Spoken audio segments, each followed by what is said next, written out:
પાણી રોટલો ખાઈ અને મેં ધક્કા કર્યા. હાલતા ચાલતા એ દવાખાને ગયા હતા અને પછી અમની લાશ ઘરે આવી. ઘરે રહેતા હતા તો મારું ભાડું કેવી રીતના ભરવું? હું ઘરના કામ કરતી હતી. બધા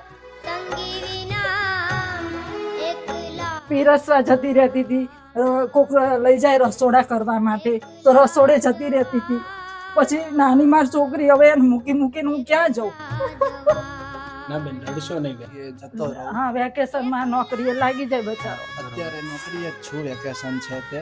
બરોબર. કોલેજ ચાલુ થાય પછી અડધો ટાઈમ નોકરી, અડધો ટાઈમ કોલેજમાં એવું બધું. અને ફી તો હજી ટ્યુશનની ફી તો બાકી જ છે. તમારી જોડે જેમ 1500 આવે એમ હું ભરતી રહું.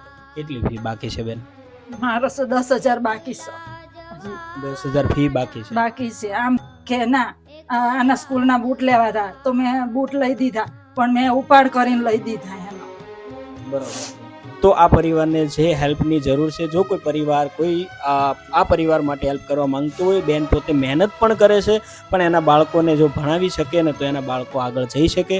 તો ચોક્કસથી વિડીયોને શેર કરજો, તમારા બધા ગ્રુપની અંદર શેર કરજો. અને આ પરિવાર માટે જો પણ કોઈ મદદ કરવા માંગતો હોય, ચોક્કસ રામધામ ચેરિટેબલ ટ્રસ્ટનો નંબર નીચે આપેલો છે, તમે ચોક્કસથી કોન્ટેક્ટ કરશો. આ પરિવારની આપણે મદદ કરીશું.